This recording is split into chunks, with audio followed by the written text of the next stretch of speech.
Okay guys, so here's what we're going to do. I'm going to take photos and videos using all the lenses and modes available in the Galaxy S20, and I'll try and involve you in the entire process so that you can experience the camera as realistically as possible. All photos and videos will be made available for you to download so you can judge the quality on your own. And the first thing we are doing already is shooting this video using the front-facing camera on the Galaxy S20. I'm shooting at 1080p. I mean, I can shoot at 4K also because there's that option, but you're probably watching this on a 1080p screen, so it makes no sense for me to do that. And now, you know what, let me just make it a little bit more interesting. Let's go into live focus video mode. Now this is a pretty interesting mode because it sort of blurs everything in the background and keeps the subject in focus. And I think that's pretty cool. Can't think of a use case really, but if in case it's something you want to use, it's probably there. But there are a couple of effects that you can use. So let me just try those out real quick. Okay, so there's this. It's a pretty silly one. I mean, I don't know under what circumstances you would use this one. It's not even that accurate. But here, this is an effect that I really like.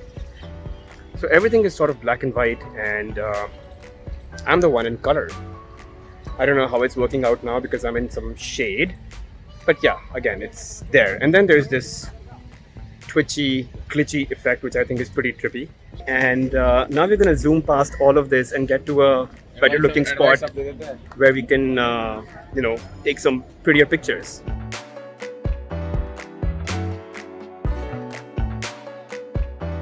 So that, by the way, was a hyperlapse video that I shot using the Galaxy S20. Couple of things. I'm not using any third-party microphone. I'm using the microphone that's built into the phone. So you have, again, as realistic an experience as possible. And I am using a gimbal right now. The idea is to showcase the quality to you and not the stability. But I'll do a stability test a little later, so you will see that. Also, it's a pretty hot day to be doing this. I did not know that. Do subscribe to my channel. I did put in a lot of effort for this. Also, it has gotten a little windy, so if that sort of plays with the microphone, do bear with it. Anyway, I'm just finding a spot so we can start taking some photos with the regular 12 megapixel primary lens, and then we'll go to the ultra wide and then to the live focus, the portrait shots, and then we'll do some videos. Okay, that's the plan. So I'm just going to find some shots. I'll share that with you. All right, so that's a pretty cool shot, I think. It's got shadows, it's got greenery, it's got the sky. One thing that I do want to talk about is this right over here. If you see, I'm on the regular 12 megapixel mode and not in the 64 megapixel mode, which is this. Okay, we're going to talk about that a little later, but first, primary lens, 12 megapixels. There we go. And that, I think, is a great picture. First of all, it applied HDR automatically, so the sky is not white, it's blue. And then there's still great color balance with the greens. The same applies to this picture as well, The sky retains its color while the ground retains its own color.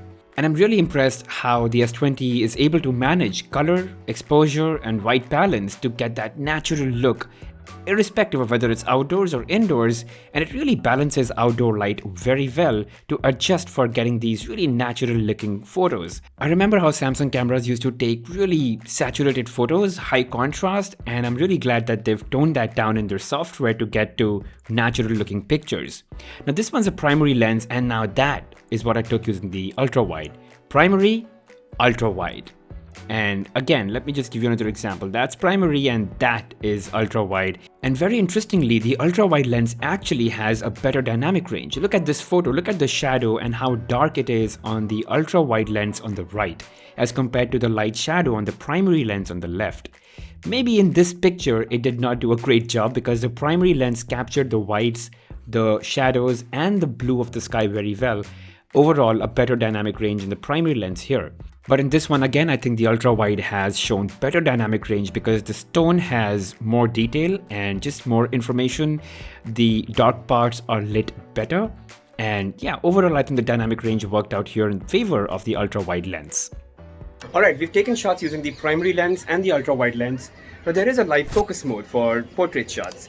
But there aren't enough opportunities here for me to take those shots. But I did take some earlier yesterday, and here they are. And as you'd expect, these shots are also quite nice. The edge detection and the separation between background and foreground is pretty good, except for the picture on the right side where it had some trouble getting that chain into focus.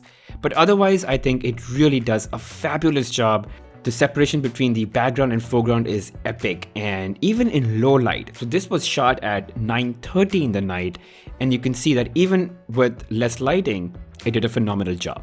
At the start of the video, we used live focus on the front camera, and I said there's a similar live focus video option on the rear camera as well. So I did do a video quickly on that mode as well, so here it is.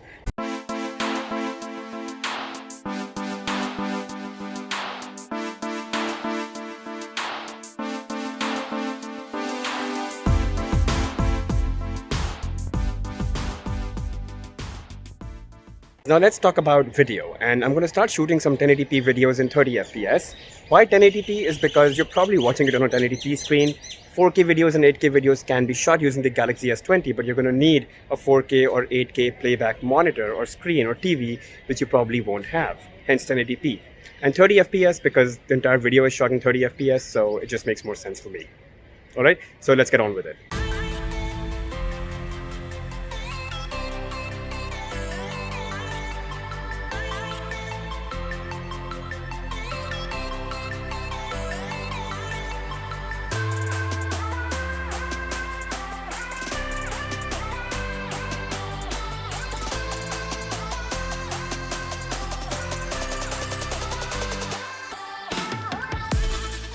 And now let's talk about 8K videos. Sure, you can shoot them on this phone, but where are you going to play them back? You're going to need an 8K display for that, which you probably wouldn't have. Now, the 8K videos are the most useful. When you play them back, you can actually extract images out of them. So here's what I mean. This is an 8K video. So if I show you, you will see that it's 7680 by 4320. Now let me play this, and let's stop this video at a specific. Okay, let's say that there is this aircraft that's going by, right? And maybe you want to take a shot of this. Just tap on this icon in the left corner that shows an image. When you do that, it actually takes a snap and you can click on it, and that's pretty much a good quality photo, right? So, and you can look at the details of this picture. It's as high quality as it can be. So this is totally usable, and that's the whole beauty of 8K videos. You can just stop any moment in the video and make a photograph out of it. And now what's left is difference between a regular video and a steady shot video. So a video that's shot in steady mode. The only thing is that the regular video is shot using the regular lens, and the steady mode video is shot using the ultrawide lens. So it's slightly lower in quality, but it is much more stable. So let's check that out. Okay, just by looking at the first few seconds, you can tell the steady mode is really steady. There's just no denying that. But as long as your lighting is good, the quality difference between normal mode and steady mode is not going to be a lot.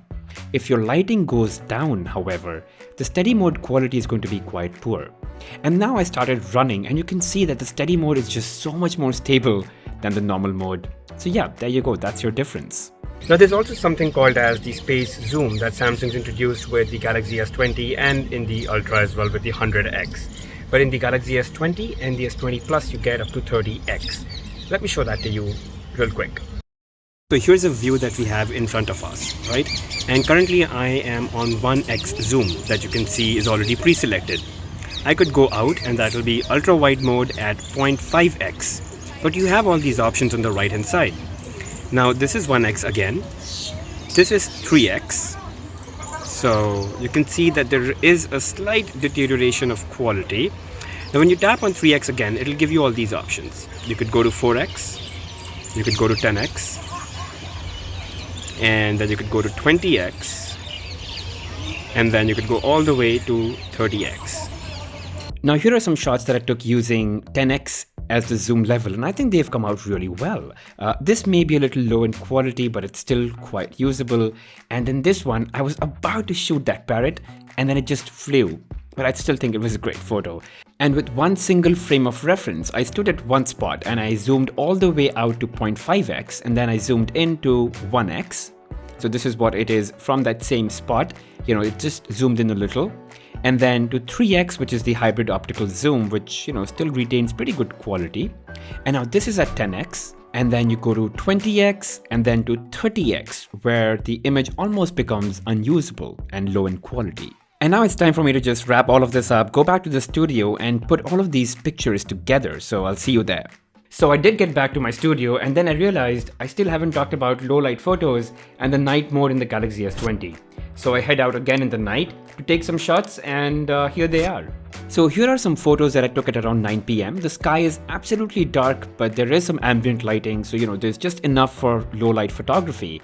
And I have to say, it's probably one of the best cameras that I've ever held in a smartphone that can take such beautiful photos in low light. Generally, even earlier flagships have struggled in low light, but this is as good as it can get. This is probably the best I've ever seen, and I'm not gonna lie about it. But I did try the night mode, and this is where it gets tricky. In these photos that you see right now, the night mode sort of overexposes the picture. There's just more lighting than required, so you don't know when to use it. But here, I think it worked out pretty well. It lit areas that were dark. Same with this, the sky is less noisy in this one with the night mode enabled, and even in this one the leaves are better lit here. So it's a hit or miss with the night mode. And here's a sample video shot in 1080p at 30 fps at the same time that I was out here, which is 9:30 p.m. And I have to say it is a little noisy. It's not that great, but video is all about good lighting, and if lighting is not as good, the video just cannot be that great. But having said that, I think it's still usable, it's still decent, and it's pretty much the same as what I would see in the Galaxy S10 or the Note 10, if not better or maybe marginally better. And lastly, I want to talk about selfies. So as long as there's ample lighting around you, the selfie shots are really good looking, they're very high quality, and they're very natural looking. But in low light, the quality is not as good. I don't have samples to show that, but I did take a couple of shots, and I've not added them over here. But I can tell you from experience, they're not that great, so just make sure you've got good lighting. And here are some selfies that were taken in live focus mode, where you can blur the background so the subject stands out really nice and clear. And I think it did a pretty phenomenal job. Again, it's all a function of how much light is available around the subject or the person. Now it does have some problem when it comes to hair, so the edge detection can falter a bit, but otherwise, great job. Now there are 4 things that we still haven't talked about: the slow-mo and super slow-mo mode, the 64 megapixel photo mode, the HDR 10 plus video recording mode, and single take mode. So let's pick up slow motion and super slow motion first. Very simple, not enough people use it, and there's no real innovation. It's pretty much the same as you saw in the Galaxy S10 or the Galaxy Note 10. Next, HDR 10 plus video recording.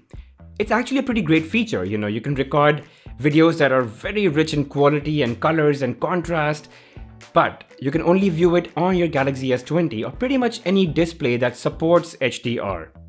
So you can't upload it to Facebook or Instagram, you can't share it on WhatsApp.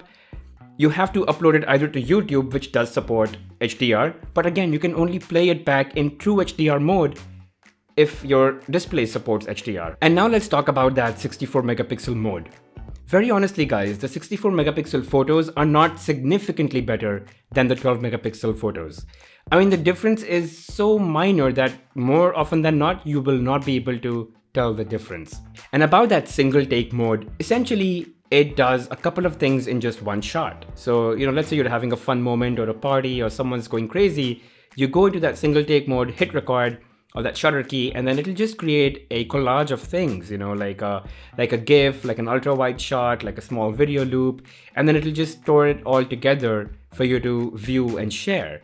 Yeah, so it just does a lot of things for you without you having to do much.